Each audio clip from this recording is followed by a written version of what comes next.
Bonjour Norbert Navarro. Je le disais à la une, Norbert, la plateforme de l'opposition doit se réunir chez le président Bédié aujourd'hui en mi-journée, mais la crise post-électorale ivoirienne inquiète de plus en plus la presse française. C'est une vidéo particulièrement macabre, relayée des centaines de fois sur les réseaux sociaux ivoiriens depuis mardi, que décrit ce matin le journal Libération.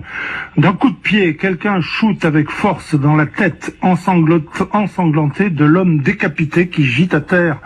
Résume ce journal en précisant que cette vidéo n'aurait finalement pas été tournée à Mbato, mais la veille à Daoukro, fief historique d'Henri Konan Bédié, son village, où l'un de ses partisans, opposé au troisième mandat, a été décapité vraisemblablement par un sympathisant de Ouattara.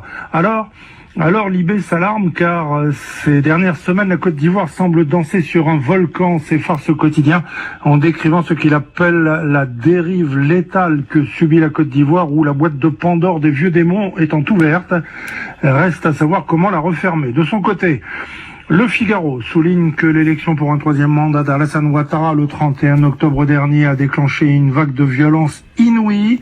Les affrontements politiques et interethniques se multiplient, des scènes de décapitation sont rapportées, l'ancienne colonie française est devenue incontrôlable. Depuis 15 jours, la Côte d'Ivoire est à feu et à sang, l'armée reste loyale, mais combien de temps encore, se demande ce quotidien, en faisant état de la profonde inquiétude de la France après cette parodie électorale.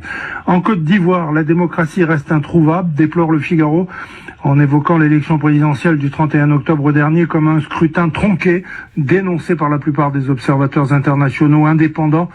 Le taux de participation revendiqué par le pouvoir, 54%, serait en fait inférieur à 10%, énonce encore Le Figaro.